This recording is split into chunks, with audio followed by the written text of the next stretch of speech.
pleased to bring you our feature presentation.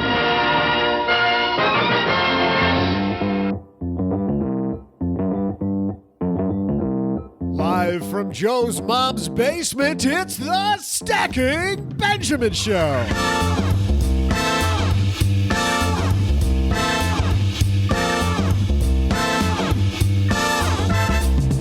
Happy Friday, everyone. I'm Joe's mom's neighbor, Doug, and this weekend, we're storing Joe's mom's Harley. Plus, we're bringing you a great episode of the show. On today's podcast, we'll discuss making big purchases. When is it time to stretch? Also, are rich people lonelier? Joining us from lenpenzo.com, Huey Lewis and the news. I'm just kidding, it's Len Penzo. But Len Penzo can harmonize like the best of them. And from Afford Anything, Paula Pant. And the author of Control Your Cash, it's Greg McFarland. God, I hate that guy. On today's Halftime FinTech Friday segment, we'll talk about a revolution in homeowners insurance with Asaf Wand and Rick McCathron from Hippo. And here he is, the guy who's the ringmaster of this circus, Joe Saul-Sehy.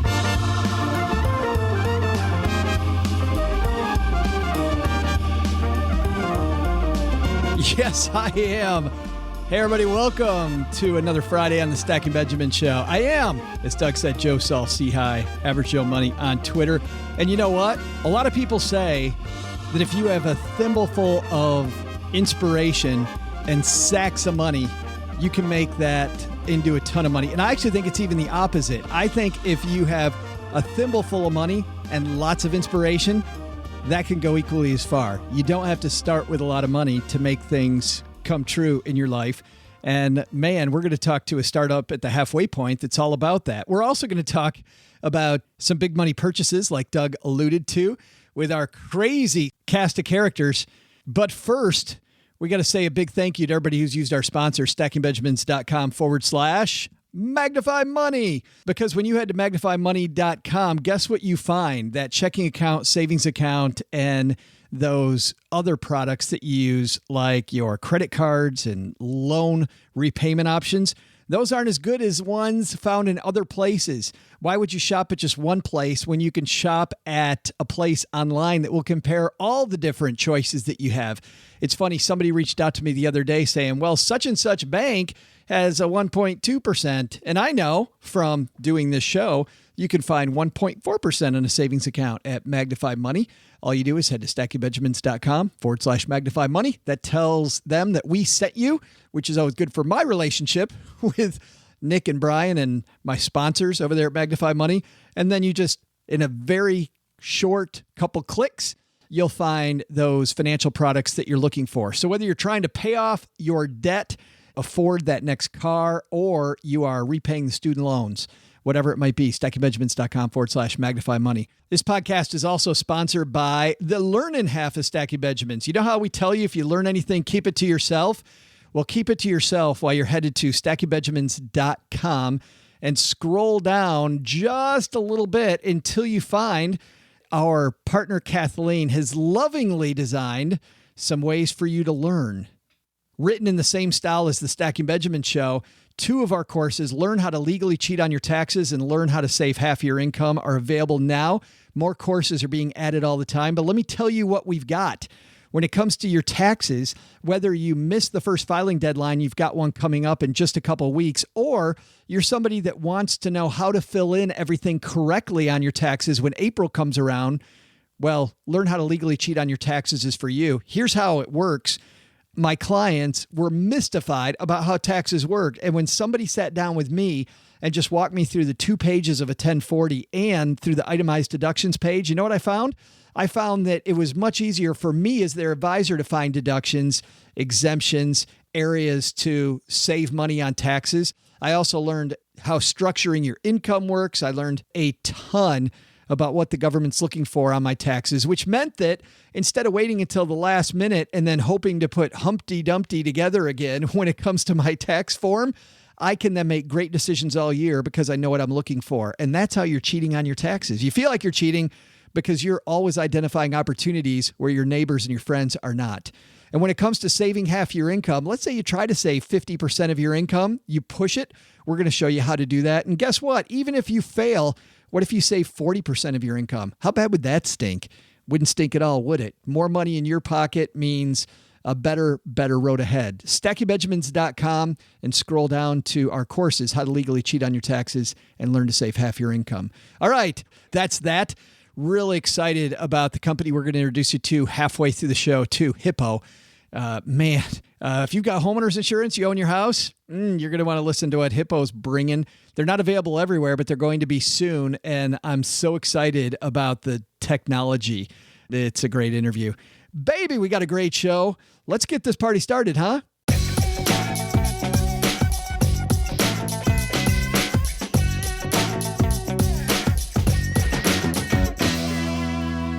All right, let's walk across the basement here and crank up my dad's shortwave for another fun week. And I think we got the band back together. Let's start from, the people we know where they're at. Why don't we start in Las Vegas, where I believe Greg McFarland from Control Your Cash joins us. Yes, I am. Unincorporated Clark County, actually. But yeah, Las Vegas is close enough. Fantastic. So how far away is Las Vegas then? The boundary actually goes just within a few blocks of my house. It's very gerrymandered, if you will. So what happens? I'm guessing that there's some type of legal requirement that's keeping Greg McFarland out of city property. Like they've got.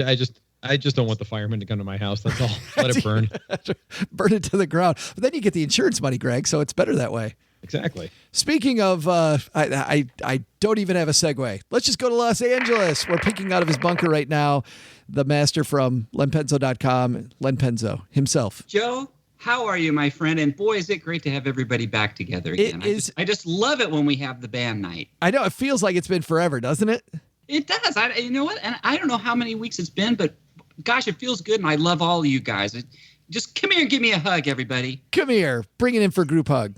Let's hug it out. Yeah. So Len already told everyone, I guess, who the third member of the band is. But she's not where she usually is. I'll let her tell you where she is. Live from Portland, Oregon, we've got Paula Pant from Afford Anything. That's true. I am recording this while sitting on the floor of Powell's bookstore in Portland, Oregon. One of the biggest bookstores in the United States. Yeah, I believe Powell's in Portland and the Strand in New York are the two biggest bookstores in the U.S., East Coast and West Coast. So which section of the bookstore are you sitting in? So I was actually in the personal finance section until recently. Nerd! And then I know, right? You know what's cool about this place? In addition to their personal finance section, they have a separate retirement section and a separate investment section. Shut the front door. It's true. It's like that well stocked in personal finance books. It is. I think what's cool about Pals is that they will let you do a podcast while sitting on the floor, not buying anything. Right. Well, let me is a strong word. I think it would be more accurate to say I haven't gotten kicked out yet. I think that'll be the best part of the show. If that happens in the middle, if we hear Jerry, the manager, come over to you. Good. It may happen. I mean, the next 20 minutes have yet to be determined. I love it. Hey, Paula, I assume Control Your Cash is still sold out there too, right? You know, I didn't see any copies. I can only assume that it's because Greg hasn't autographed any. And that as soon as he does, they will be front and center. Well, if it's trading for thousands of dollars, that hard copy on Amazon, I mean, imagine if you could pick one up at Powell's, how great that would be. I would be flipping his books. Everybody's wondering when we're going to start, so why don't we get this show going? We're going to go to a place that we always go on this show, ESPN.com. Actually, I don't think we've ever gone to ESPN.com. Houston businessman Tillman Fertitta. It's a Fertitta, Greg, sounds like something that you have for breakfast, or is that a frittata? Fertitta. He is one branch of the famous Fertitta family. He has a couple of cousins, I think, who own a handful of casinos in Las Vegas. Not to be confused with the separate casino that Tillman owns, and his cousins own the Universal Fighting Championship before they cashed out for a couple of billion. But he agreed to buy the Rockets for a record $2.2 billion. And I don't want to really get into this transaction, but I was looking at this, Greg, and I was thinking to myself that sometimes in all of our lives, we got these things that we want, these things that we push for. I was recently reading about CAA, Creative Artist Agency, the agents out in Hollywood. and about how Michael Ovitz, when he was running that, he really wanted to buy a sports franchise, and it was more about his ego than about anything else. And there's a lot of times that we've got purchases that are about our ego. And I'm wondering where that line in the sand is. I mean, for you, Greg, I'm sure you could just write a check for $2.2 billion and everything will be fine. It might be time to start cashing out if you're an NBA team owner. And I know Leslie Alexander, who the guy who sold the team, didn't pay anywhere near $2.2 billion for it. So is it a toy? At least not entirely. I mean, in this case, we're talking about an NBA team after all, but I assume that if you're going to make an exorbitant purchase like that, then there's some idea of a return on investment. As to our daily lives, those of us who can't afford NBA teams, I think you've stretched too far if the expense doesn't pencil out. If you're intending a huge purchase as an investment, that is. But of course, there is such a thing as risk. You can stretch yourself too far in the hopes that an investment gives you a return that it never ends up doing. But at least there was the possibility of a return. Now, if you're spending money injudiciously just for a pure indulgence, fine, but there is never, ever an excuse for stretching yourself for a big purchase that just sits there taking up space on your balance sheet. I don't care if it's a Fabergé egg, Olympic-sized swimming pool. I assume that's what you had in mind. Yeah, I think it is, Paula. If Olympic-sized swimming pool, or let's say that sports car you've dreamed about your whole life, good purchase or waste of money? Well, I think one of the defining characteristics is whether or not you are going into debt for that purchase. Because if you're buying that purchase purely in cash, number one, you have passed the initial litmus test of whether or not it is actually within your scope of what you should be bought. I don't want to use the phrase can afford, but you've passed the litmus test for whether or not you have the money for it. And second of all, if you're not going into debt for it, then the alternative to buying that, or the negative outcome of not buying that, is that you could have saved more, you could have invested more, you could have lived more frugally. But that is the worst case scenario. But we hear about, Paula, this idea of other people's money, especially when it comes to real estate, an area that's near and dear to your heart. But if I've got a real estate transaction that's stretching me maybe a little too far, but it looks like this dream come true, do you go ahead and leverage that and buy it? Well, so your initial question was about swimming pools and sports cars, right, both of which are non-investments. So for any consumer purchase, those consumer purchases must be debt-free, in my opinion. If it's an investment, I still would not stretch too far when it comes to buying. I think that the amount that you borrow should be comfortably within a threshold. And honestly, I think the thresholds, even that the bank set, are too high. So I would be in favor of taking out a loan for it, but not too much of one. Well, let's talk about where too much is. Where would you draw that line if the bank's too high? I like to have at least a 50-50 position. So I would own 50% of the asset, I would have 50% equity, and I would borrow the other 50%. And I mean that, when I say that, I mean that for the entire portfolio of real estate holdings combined. So it isn't that one particular house has to have 50% equity, but my entire overall portfolio of houses, I'd like to have at least 50% equity in there. Got it. So if you're above 50% equity right now, you'll go ahead and maybe go 70 or 80 on another property is what you're saying. Yeah, exactly. As long as the overall balance for the portfolio as a whole keeps me at about a 50% equity position, then I'm, if my equity position is higher, I'm fine with taking out more leverage to ratchet that equity position down lower, the aggregate equity position.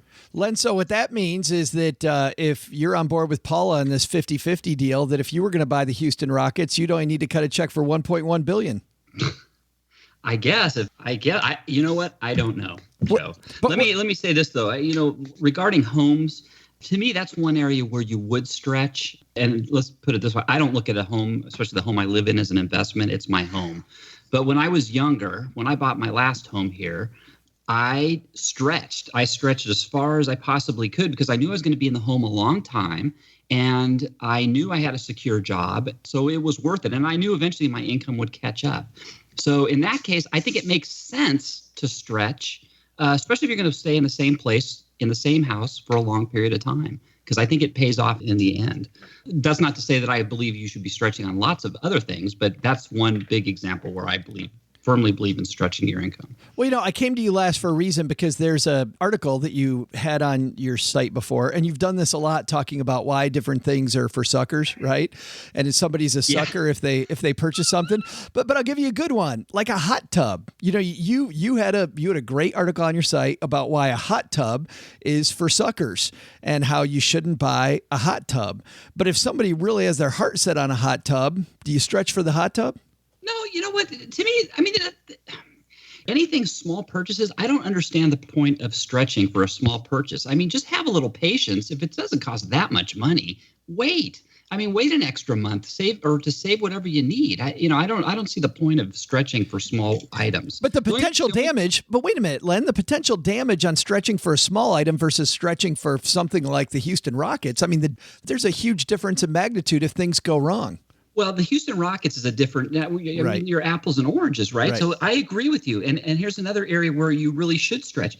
Mr. Frittata, or whatever his name is, he had a chance to buy the Rockets in 1993 for $81 million, and he was outbid by who? The guy who he's buying it from now, Leslie Alexander. What did Leslie Alexander pay? $85 million. So if Mr. Frittata would have stretched his income just by 6% back then, I think that makes a sense. Those are like once in a lifetime deals. Yes, make a stretch for something like that. I mean, just think of the return on investment Mr. Alexander got because Mr. Frittata didn't stretch his income. So to me, it's just, you have to, there's a lot of different variables you have to take into consideration. Greg, I love this talk of Frittatas no matter what his real name is. It just makes me super hungry.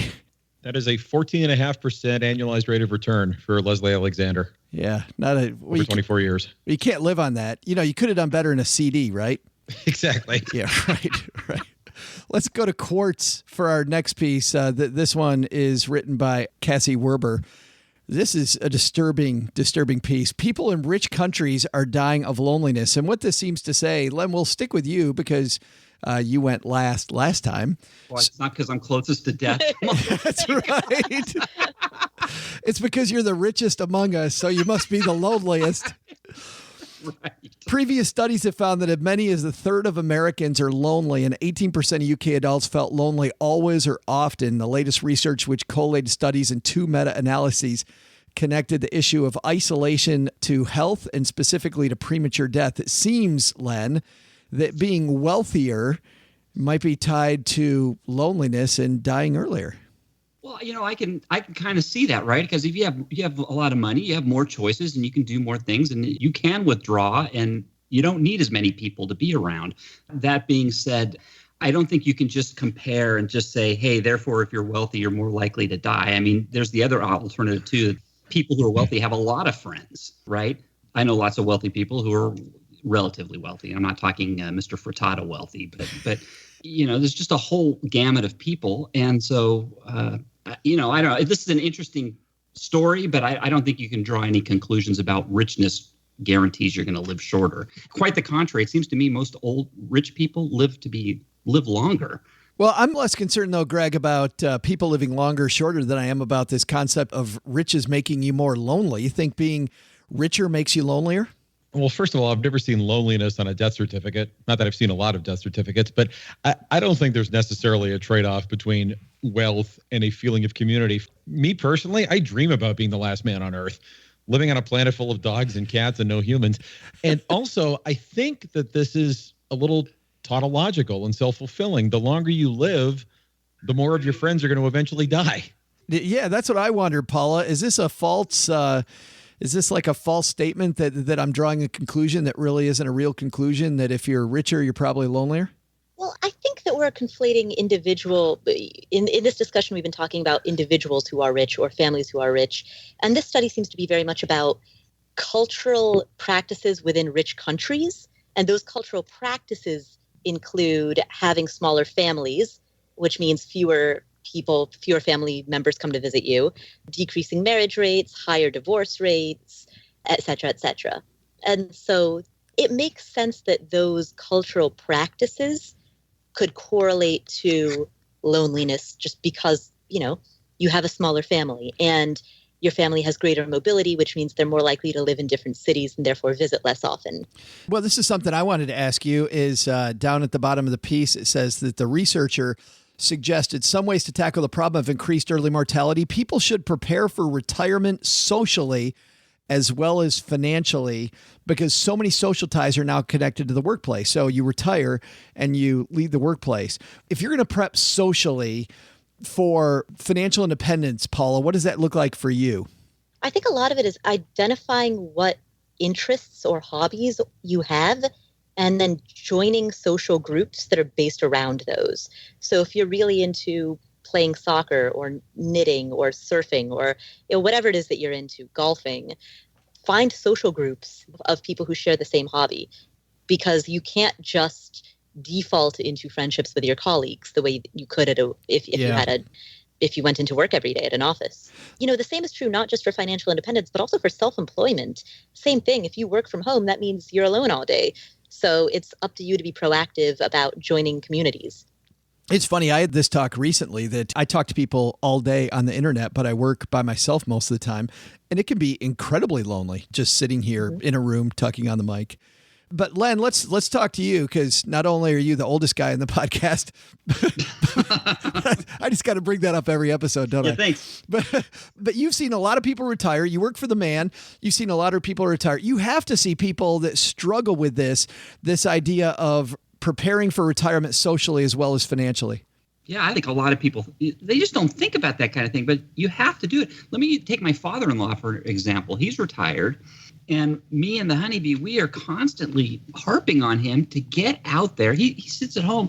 His only contact is with us. He comes to our place and we have him over dinner or we take him places. But we tell him, hey, go out, go hang out at the Foreign Legion or go to the golf course and find a partner to play golf with, He just didn't think about it when he retired, and he's at home. So yeah, you really have to think about that kind of thing before you retire. And I think Paula's right. Part of it is your hobbies. Center things around your hobbies that you like to do. Greg, you're a guy who's significantly younger than Len.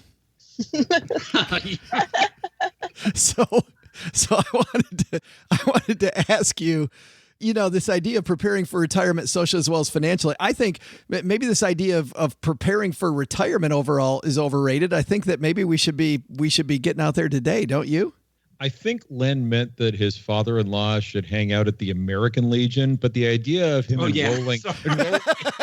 enlisting in the French Foreign Legion, I'm getting old, and going to put down armed insurrections in North Africa just seems that would definitely take up some of his time, I'm sure. You know what? It'd be interesting it'd be more interesting though if he hung out with the people at the Foreign Legion, wouldn't it? Multicultural, Greg. It's a multicultural group.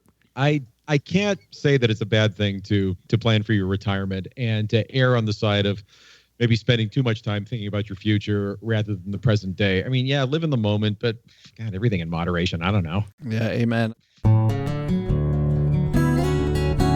Oh, got to take a quick break from our awesome conversation with Greg, Paula, and Len to say a big thanks to everybody who's gone to our sponsor, FamZoo. This is the time of year with kids going back to school that we think often about their education. And you know what? FamZoo is the answer for their financial education, because it is a financial education system, an award-winning app, and prepaid debit cards all rolled into one. And I know what some parents are thinking. Prepaid debit cards, why do my kids need those? Your kids are growing up in an age of plastic. And if you have the ability to let kids make their own purchases in plastic early on, where they can't overdraft, they can't run up debt, you can also move money to them if there's an allowance, or they do some things around the house. They bid up some jobs. My friend Shannon, who runs the Heavy Purse, she posts a jobs board. And when those jobs are done, people like her can move money over in FamZoo to pay them very quickly using the app. You can keep an eye on their activity. You can even lock their cards if you need to. It's the perfect training wheels for bank debit cards or for credit cards later on that are coming for your kids. Safer and better track than cash, which kids can't use online anyway. Better yet, FamZoo has educational features to teach kids about compound interest, budgeting, managing expenses, earning money through hard work, and lots more. SteckyBenjamins.com/FamZoo. It's like Family Zoo, F-A-M. SteckyBenjamins.com/FamZoo for more information, whether your kids are in kindergarten or college. Go get some Fam Zoo to teach him how to stack some Benjamins. All right. I first read about Hippo online, and I was immediately intrigued because when it comes to your homeowners, and not even your homeowners, I went to see a doctor the other day, and most of the form that I was filling in was baloney. And I even told the doctor when I went back there, I'm like, you could have somebody see that, and they could totally make this process easier. Like, why did I sit out there for 20 minutes filling in all this stuff? Number one, that you probably already have someplace else. And number two, that you can easily find about me. Or number three, that you're not going to use. And it's funny that fintech companies like Hippo are using that as their advantage when it's so easy for companies to solve the problem. What's funny is I told the doctor totally agreed with me. Went, yep, I agree with that. And I said, well, the reason I'm telling you is maybe it's worth 15 minutes of having an admin look at that. Yeah, sure would be. I could tell. I was like, totally agree with you. Not going to change a thing. Well, guess what? They don't change a thing. And a company like Hippo, when it comes to your homeowners, changes everything, which is why I wanted to talk about them on the show. So let's do this. Let's talk to two of our friends from Hippo coming down to the basement.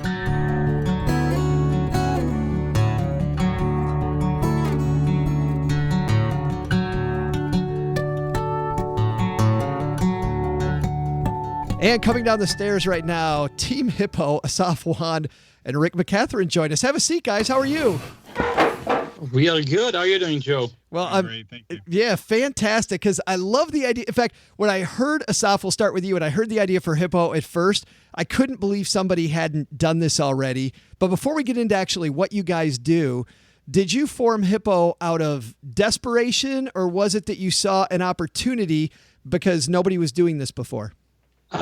It's mostly opportunity for me. I'm usually attracted to big areas that are ripe for intervention and change and stuff like that. That's what usually excites me as an entrepreneur. I don't think there's a lot of fields that are bigger than insurance and that I truly believe that are more ripe for that. With that being said, I'm a second or even a third generation for insurance, and Rick as well, by the way. I lived within the industry for a long time. My dad was an insurance executive, and in many ways, I always used to think that it's kind of broken, or at least that the current offering was just not right for me. It might be right for some people, but just not right for me. And this whole thing boiled within me, and I thought, I can do something to change that. Rick, this idea that somebody's innovating in this area of insurance must have been exciting to you, too.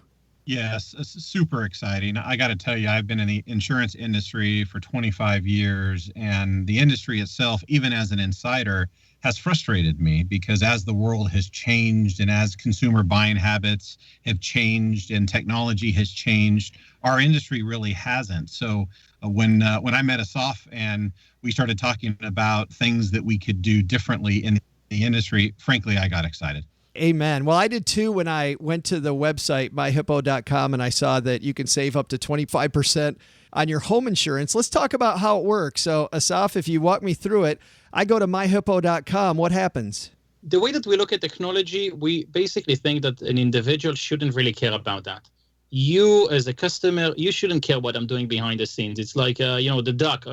On top of the surface, it should be calm and collected, and we are moving all of the wheels below the surface to make it easy for you. So we basically analyze several things. One, almost exclusively, home insurance is sold via an agent. This transaction takes 72 to 96 hours. You're calling them, you're giving them some info. Most of the time, you don't have the info to even give them. They're asking you on average 61 questions. How far you are from a fire hydrant, in the wall materials, shape of the roof, materials of the roof, what percentage of room in the house have crown molding, ridiculous questions like that you have no idea how to answer. It's not just that you don't know how to answer it if you live in your house for 20 years, Joe. It's the fact that most of the time people need to purchase homeowner insurance when they're just getting their first home or they're just signing for a new home. So you don't know where the bathroom is. Put aside, what percentage of the rooms in the house have wood floors and stuff like that.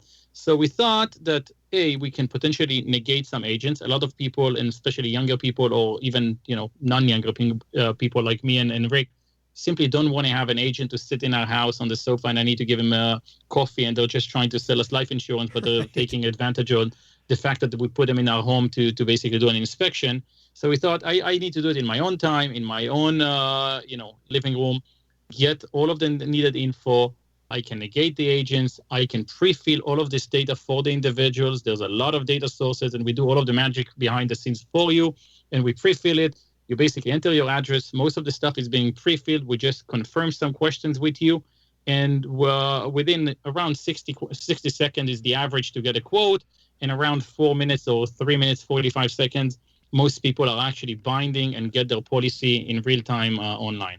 3 to 4 minutes. That's amazing. Rick, when it comes to the things that Asaf is talking about, I want to go into that 65 questions that he talked about.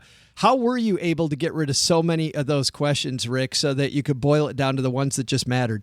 Yeah, great question, Joe. The reality is we still get the same information. So we use a combination of data sources that help us get that information without creating friction and asking the customer.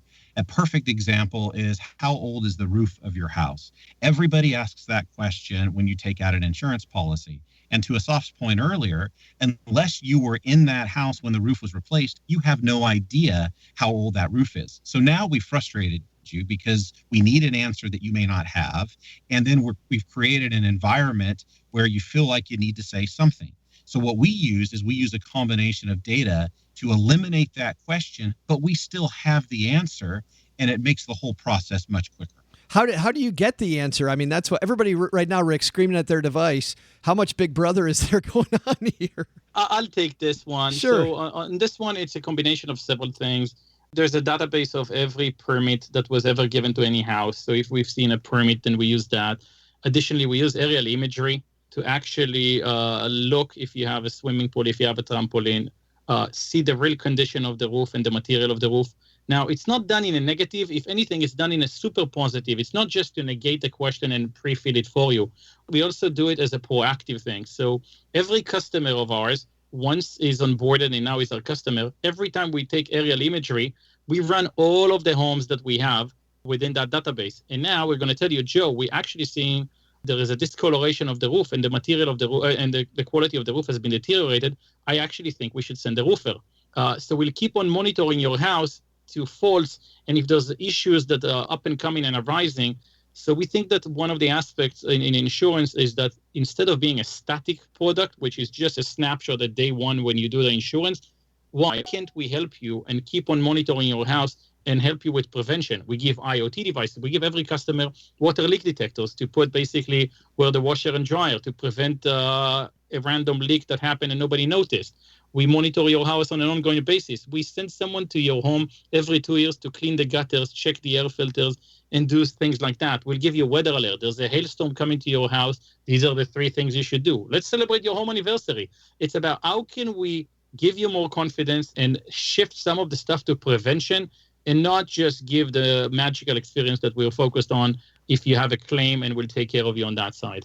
Yeah, the only thing I would add to that is good insurance companies pay claims.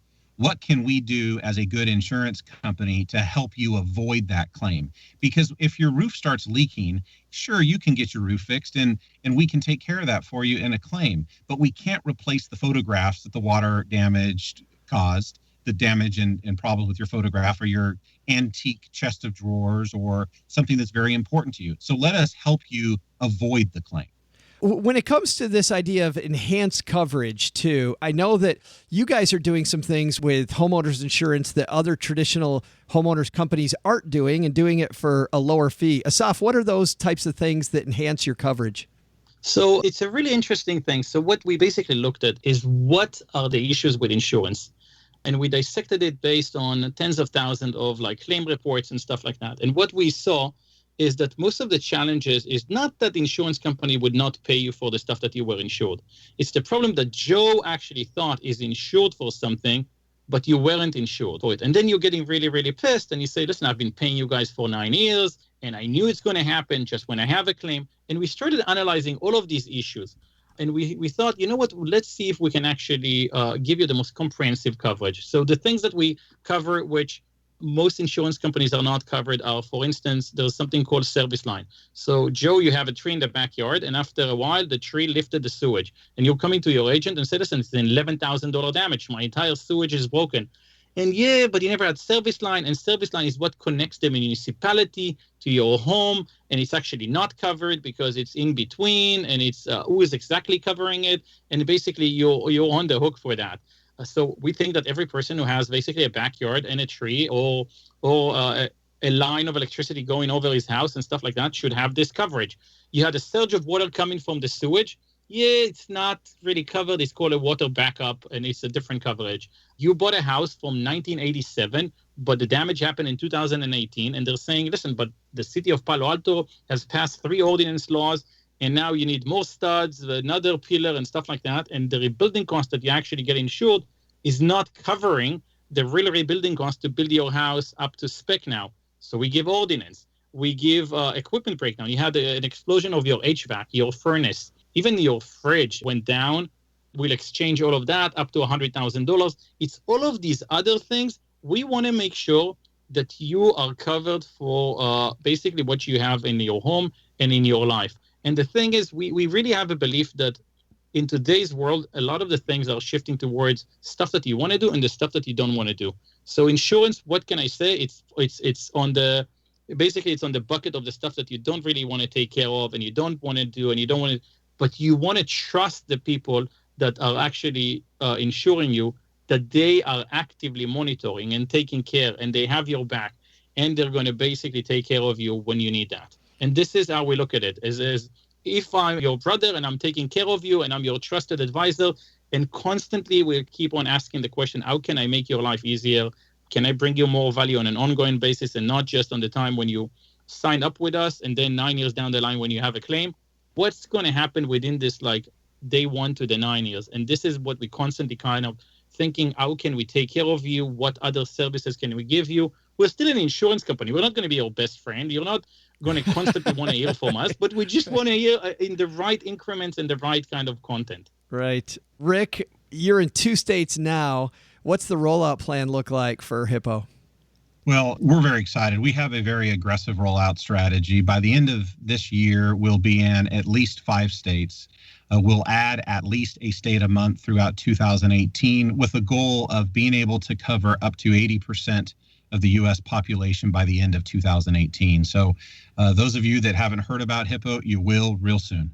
And Asaf, I know that you're not resting on the product as is. Can you tell us, because nobody listens to the show, so it would be our secret. Any innovation coming up you can tell us about? So the innovation is, the thing is that we constantly innovate on the coverage, on what we give you, on reaching out and make your life easier. So it's more and more partnership on IoT device, more and more services that are coming towards your way. There's a lot of interesting distribution plays, and we are constantly keep on fine-tuning the data to help with the onboarding, to help with the monitoring, to help customers and make it as seamless and easy as possible for them. The site is myhippo.com. You guys also have a blog there if you want to check out the blog at myhippo.com/blog. Asaf, Rick, thanks for hanging out with us for a few minutes and tell us about Hippo. Thank you so much for having us.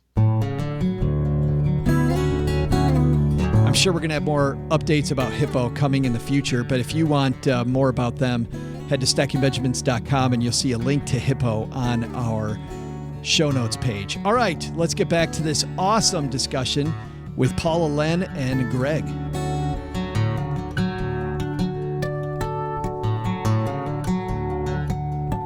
Our last piece, we're going to go back to Greg McFarland's favorite, the moneyologist at marketwatch.com. Here's what we do. We give our panel the question that the moneyologist was given. We don't give the answer. We don't really care what the moneyologist actually said. We just want to answer the same questions because these are always entertaining questions. So here is today's questions panel. Dear moneyologist, I have a job that requires me to meet with clients frequently. Do I need to update my technology by purchasing a smartphone? Just as an aside, smartphones, the news just came out a couple weeks ago, now going for possibly over $1,000 for a new smartphone for the latest iPhone iteration. My current flip phone, back to the piece, my current flip phone sends and receives text messages, but it's a flip phone. I don't need access to email while I'm en route to a meeting. I bring my laptop with me when I'm away from the office. I can sit down at a coffee shop or a similar place or at a client's office to send and receive emails. I also like that once I'm on my way to visit a client for a scheduled meeting, they don't have an easy way to cancel with me on short notice because I don't check messages while I'm on my way there. But am I giving a wrong message to clients who take pride in always being busy on their iPhone by continuing to use an outdated phone? Paula, outdated phone. Is somebody going to think less of this person professionally because they're using, 1998 technology? Yes, absolutely. In fact, when I read this, my first thought was like, Joe, did you pull an article from the 2007 archives? I thought you were saying, Joe, you got to get rid of the flip phone. That's what I thought you were about to say. I'm asking Joe, for did you write this? Yeah, I'm asking for a friend, Paula. Should I get rid of the flip phone? Yeah, are people going to think less of you for broadcasting over a shortwave in your mom's basement? Right. Never. Yes, I mean, absolutely get rid of your flip phone. It looks unprofessional. And in addition to that, all right, this statement about clients don't have an easy way to cancel with me on short notice. Guess what? Your clients are not thinking about what phone you have, nor are they thinking about how often you check your messages. Their responsibility, as they see it, and you may disagree, but they, in their eyes, their responsibility is to send you that message. And so if they send you a message 10 minutes before a meeting saying, hey, got to cancel. Or Joe, if I send you a message saying, oh, crap, forgot that we're podcasting. Let me go sit on the floor of a bookstore. I'll call you in 5 minutes. Like hypothetically, then Mike's just not going to get that message. And so he's going to show up for the meeting. The client is not going to be there. And then he's going to sit around and twiddle his thumbs wondering where the client is. Or the client might send a message saying, hey, bad traffic, I'll be 15 minutes late. Mike sits around and waits for 10 minutes, gets up and leaves. The client shows up, and then they miss each other. I'm sorry, but if you're going to be a professional, you need a smartphone. But I look at all I hear what Paul is saying, Greg, but I look at all these apps on my phone. I mean, I've got 4 pages of apps on my smartphone. And Mike here in his letter has 0. And you know what a time suck, like a stupid time suck Mike doesn't have that I have because I have a smartphone? It seems to me Mike's saving time and money by sticking with this older technology. I know you don't believe that. You're just being devil's advocate. And second, this is a milestone post by the Moneyologist. I now hate Quentin Futrell more than I hate Trent Ham because the former has a bigger platform, Moneyologist, to spew his nonsense. Another email to the Moneyologist made out of whole cloth by the Moneyologist. Okay, first of all, as to Paula's point, who still owns a flip phone? Now, there is an answer to that. It's not a rhetorical question.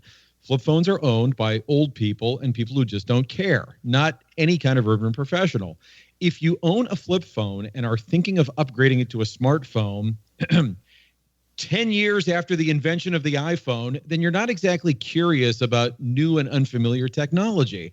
And furthermore, if he's going to create these fictional devices as plot points for these ridiculous questions, no one needs to justify an expense like that or ask some idiot on the internet for his opinion on the subject. Mike in New York is disingenuous. Of course, I maintain that he doesn't exist, but that's beside the point.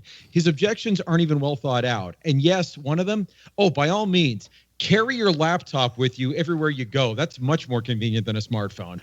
I wish Greg would tell us how he felt.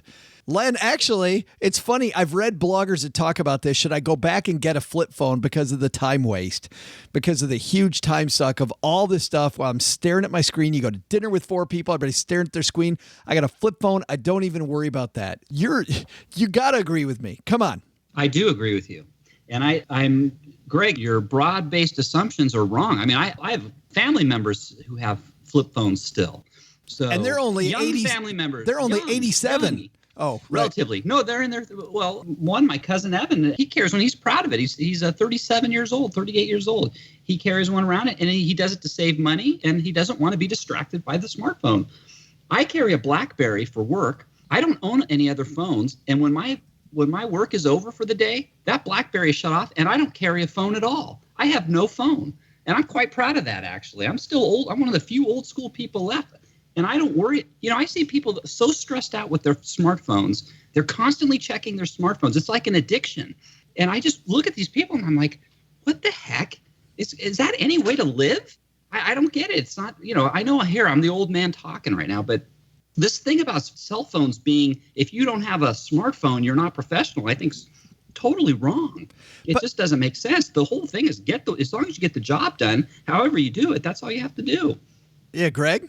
If you were contemplating buying one, though, and if you had professional reasons for doing so, you would just do it. You're not going to ask the moneyologist. Right. Well, I get that. Yeah, I get that. Let's skip over that point. Paula, what were you going to say?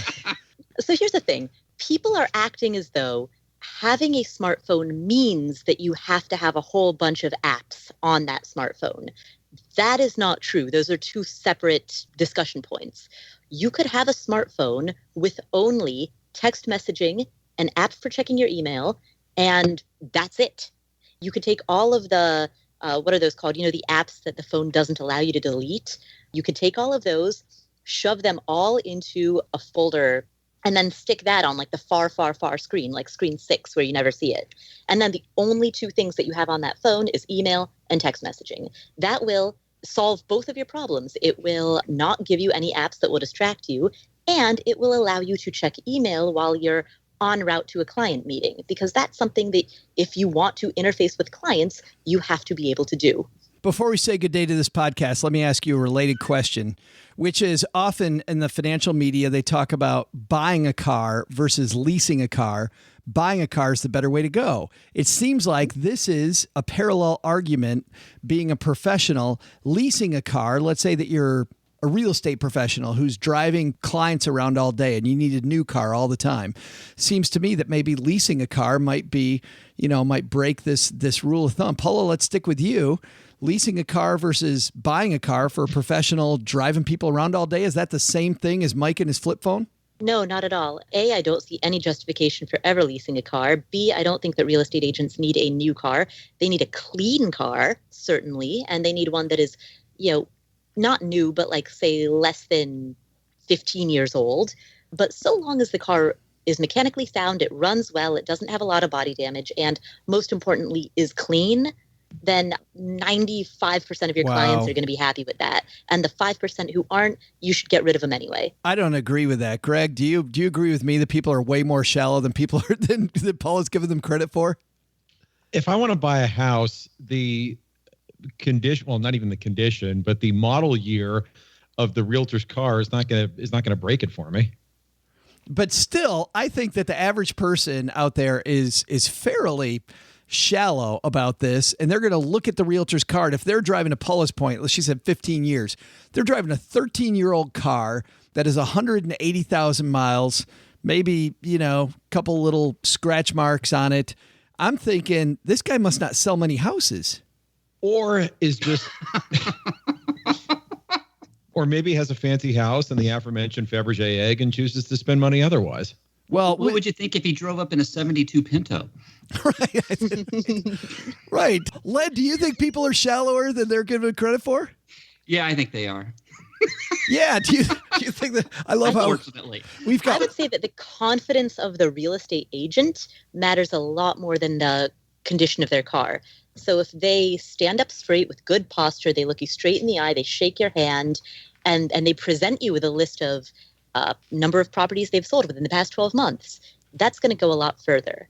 So, and again, I will emphasize the car needs to be clean, because you don't want an agent who's a slob. So no French fries on the floorboards or anything like that. Exactly. Because a sloppy car indicates like lack of organization. But if your car is clean and in good repair, then it's fine. What are you laughing about, Len? I'm just picturing a clean 1972 Ford Pinto driving up, and Paula going, "I like it. You're organized." And boy, you seem confident. Because you know what? You got to be confident to drive that damn car. You must be the most confident guy around. It was like I heard a comedian talking about how driving a minivan was like the perfect way to pick up women, because it proved, number one, you're probably virile, and number two, you've got a ton of confidence to be able to drive that. You gotta, yeah. So driving a minivan is like a chick magnet, right? But Paula, aren't you saying the same thing about Mike's flip phone? Like if Mike has the flip, that it's more about Mike than it is about his flip phone then? Oh, so I don't think that the benefit of having a smartphone for Mike is client perception. That is a partial benefit, but I think the primary benefit, and the reason that I think that it is a no-brainer, is because Mike needs to be able to send and receive email on a whim at a moment's notice without having to pull out a laptop and search for a Wi-Fi signal.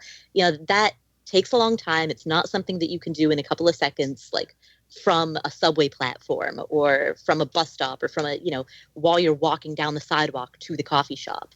And if he's going to be meeting with clients constantly, guess what? They're going to cancel or reschedule or have some kind of last minute crisis that comes up, and they're going to communicate that to him via text message or email. He needs to be able to check both quickly. That's the part that got... I want to clear one thing up. So, Paula, you're saying a guy who drives a Ford Pinto that has a smartphone, that's cool. But what if and it's clean, what if a guy drove a clean 72 Ford Pinto, but he had a flip phone? Well, does he? I don't think. What? No, now he's not. Now you wouldn't buy the home from him, right? Because he's got the flip phone. I would be, if he was a real estate agent with a flip phone, I would be very dubious. If he was a gardening contractor with a flip phone, that's fine. Actually, I know somebody who's a gardener who has a flip phone. That's funny. So you do distinguish the profession, though, when it comes to the flip phone. Yeah, because in Mike's profession, he is constantly meeting with clients. But not with leasing a car. Let's say that somebody, and maybe the realtor was the wrong thing, Paula. Maybe it's somebody else that needs to have a new car. I can't think of one right now, but somebody needs a new car all the time. It seems like that's conditionals. I don't think that the idea that clients want a real estate agent with a new car, to my knowledge, that assumption has never been tested. I have never seen a single survey that verifies that. That just seems to be an urban myth that is put out there probably by the automotive industry so that people buy more cars. The only profession in which that I can think of in which a new-ish car is actually necessary is if you want to drive for Uber or Lyft, because they require that your car be a certain age, within a certain age. That's the only thing I can think of offhand. Does Uber have flip phone requirement? I don't think. Can you be an Uber driver with a flip phone? I think you have to have a smartphone to drive for Uber. Yeah, you'd have to. GPS. Yeah, you'd have to. The part of this. The part of this, Greg, that cracked me up was the part where Mike is like trying to shirk his clients by saying, "Well, I didn't know you were trying to cancel on me." Like I feel like he's selling vacuum cleaners in this letter. Again, starting with the bold assumption that Mike in New York indeed exists. I'm just trying to imagine him. Yeah, I got to respond to this email or got to respond to this text and then go to the drop-down menu on his numerical keypad. Yeah. God, you might as well mail a letter. Press it 3 times for the C. Remember that? Dot, dot, dot. I got good at that, though. Yeah, that's funny. All right, guys, I think that's going to do it for tonight. That's maybe our most awesome roundtable ever. Greg, let's start with you. Control your cash. Where can people get it? They can get it on Amazon, and I would tell you more about what's going on the website, but I have to prepare for next week's roundtable. Yeah, that's right. He's got to get ready early for the next Moneyologist. All we're doing next week, Greg, are 3 Moneyologist columns.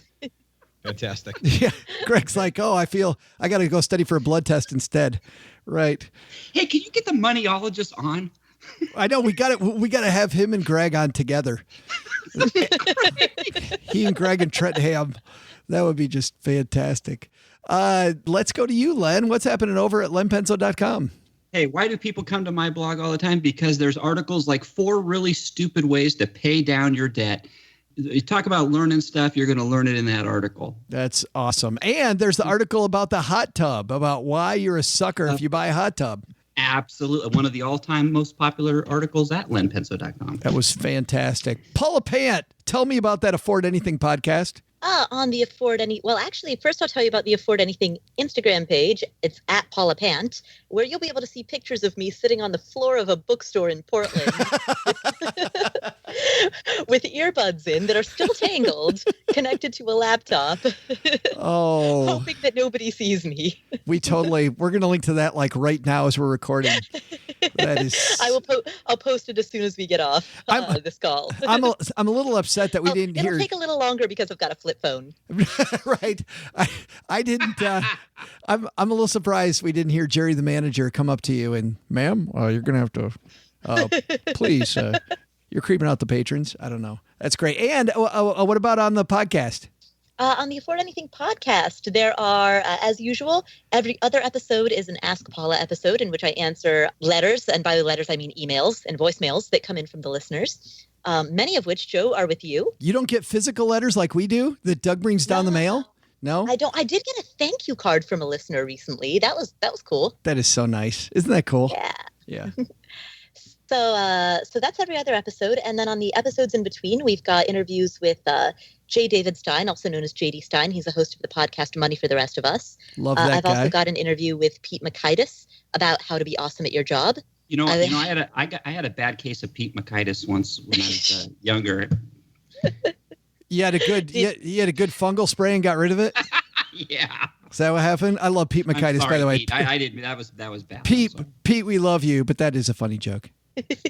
Paula, back to you. So yeah, those are some of the interviews that are coming up. I'm recording one shortly with Robin Dreek, the author of The Code of Trust, about how you can figure out if people are lying to you or not.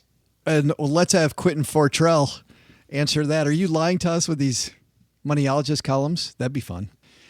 All right, guys, thanks for playing. Hey, you know what would make Greg really blow up? If Trent Ham wrote a letter to the moneyologist. How yes. How passive tense, Greg, would that letter be?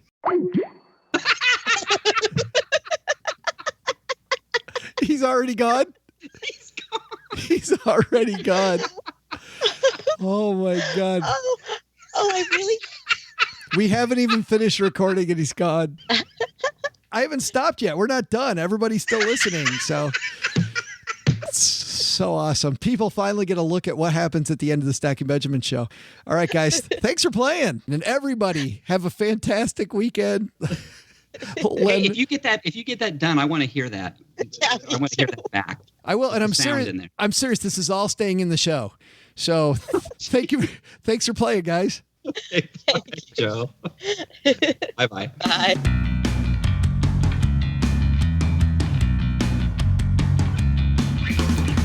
Oh, hey, that's going to do it for this episode of the Stacking Benjamin Show. You know, we play a game on Fridays. And what game do you ask? Well, we're going to talk about that in a second. We're also going to talk about what's coming up next week on the show.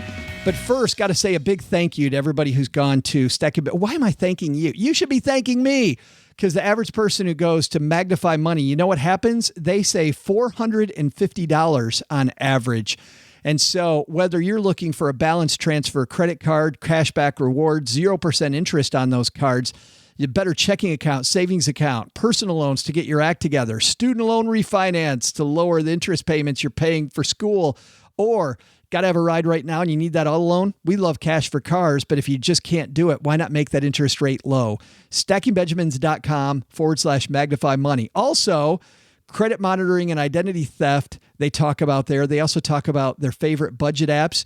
Their blog is absolutely phenomenal, run by the one and only Mandy Woodruff.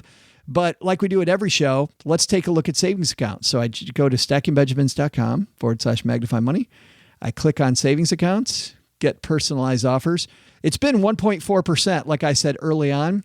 And look at what we got. We've had two at 1.4. Now we have three at 1.4. But here's what I love about Magnify Money. So Live Oak Bank gets an A grade on their fine print. I love the fine print score. They get an A grade on fine print. Minimum balance is $0, 1.4%. Dollar savings account from Dollar Savings Direct, also A when it comes to fine print. $1 minimum balance, 1.4%. But there's 3 user reviews. It's only 3.5 stars. And I go and I look at those stars, and I notice that Randy says, I tried to open an account, was denied because on my application I used my full name, first, middle, and last. My funding account was listed under my middle name since this is the name I've used my whole life. I called them hoping to clear up the problem, was told I'd have to get a letter from my bank sent to them saying I was who I said I was, and sent them a copy of my driver's license so I could appreciate their diligence and vetting. Very disappointing in the lack of customer service in fixing the problem. See? And then 2 other people, 5 stars, 5 stars. So, like the fact that I can see what other people are thinking, I also like the fact that I'm getting 1.4%, where other people are bragging about 1.2. Then the third one on here, Popular Direct, is new. Get this. Their fine print grade is an F. It's way too complex, and you got to have a minimum balance of $5,000, 1.4%. So I can very quickly look at all 3 of these and know which one is probably the one that I really want to look at. StackyBenjamins.com/magnify money. They do the same thing no matter which area of the site you're looking at, and they comparison shop over 92% of the products out there. Also, Stacky Benjamins is brought to you by our own courses. You know, we don't teach anything here, but if you want to learn about legally cheating on your taxes or saving half your income, imagine if you save 50% of your income. Imagine if you only save 45%. How great would those things be? Well, here's what we go over. I talked earlier about what we go over in the tax class. Here's what we do in our Save 50 course. We try to figure out what your magic number is, which might be difficult because you have take-home pay, you've got things coming out of your paycheck. We show you how to find out what 50 really means, and then how to live on a shoestring without living in a shoebox. And then we talk about increasing your income so that it makes saving 50% easier. And then the mechanics of where to put your money once you have it saved. And finally, the tough part is how to stay on top of it and save half your income for the rest of your life. All that and more at StackyBenjamins.com. Head down to Stacky Benjamins courses. It's learn.StackyBenjamins.com/save, the number 50. That's learn.StackyBenjamins.com/save 50. Or just go to Stacky Benjamins and scroll down just a little, and you'll see it right there along with our other How to Legally Cheat on Your Taxes course. All right. Got those out of the way. And I love our sponsors. Those are such great resources. Coming up next week on Monday, we got a top 5 episode, and it's a very special one. Pete Makadis, who runs the Awesome Project podcast. It's a project and a podcast, I suppose. It's called How to Be Awesome at Your Job. And guess what? He's bringing that to the Stacky Benjamin Show. From all the interviews he's done, what are the top 5 things that resonate? He's going to detail that for us. And then second, on Wednesday, Gretchen Rubin, 4 times New York Times bestselling author. Of course, the person who wrote The Happiness Project, phenomenal book. She sold over 3 million, well, nearly 3 million copies of her books. And she's talking about the 4 tendencies, the indispensable personality profiles that reveal how to make your life better. Of course, it's the Stacking Benjamin Show, which means that that's about 15 minutes of an hour-long show. And the rest of it will have some crazy headlines next week. We'll also have your letters throughout the Haven Lifeline, Doug's Trivia, and much more. All right, that's going to do it. Oh, we also play a game. We're in week number 4 of this particular game. Here's how it works. Because OG's not here, I entertain myself through this lovely little game. And the current game is this. Listen to the beginning of the episode, read the description of the show, and look at the title of the show. And somewhere hidden in there is a clue. And I'm giving you 1 clue each week. And this week we gave you the 4th clue. So it's 1 clue each on Friday. Really kind of easy to find, this one. And after 4, I think you might be able to get it. So here's what you do. Email me, joe@stackingbenjamins.com. And you know what? If you're the first person to get it right, we will put your name in the hat for a prize pack that we give away to the winner. And past winners will tell you, we always have a lot of fun with that prize pack. All right, that's going to do it today. We'll see everybody back here on Monday. Have a great weekend. Go stack some Benjamins. Bye-bye. Special thanks to Asaf Wand and Rick McCatherine from Hippo for stopping by. For more on Hippo homeowners insurance, head to myhippo.com or our show notes page at stackingbenjamins.com. Okay, Joe, please tell me Steve's going to use that I Want a Hippopotamus for Christmas song here in the credits. I mean, you cannot pass up this opportunity, right? Paula Pant appears courtesy of affordanything.com. Len Penzo appears courtesy of the cryptically named lenpenzo.com. Special thanks to Greg McFarland for unwittingly being the guy everybody loves to hate.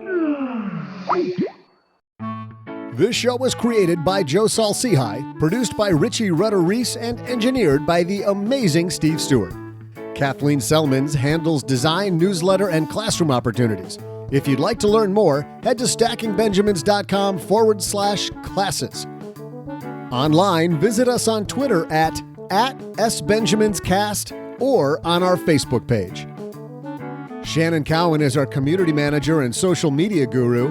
I'm Joe's mom's neighbor, Doug, and I'm pretty much the guy in charge of everything around here. Trust me, this well-oiled machine didn't get like this all by itself. SB Podcasts may receive payment on the show from sponsors and guests in the form of books, giveaway items, discounts, or other remuneration. There's no way you would take advice from these dorks, but like Joe's mom always says, don't take advice from people you don't know. This show is for entertainment purposes only, and before making any financial moves, consult with a real financial advisor.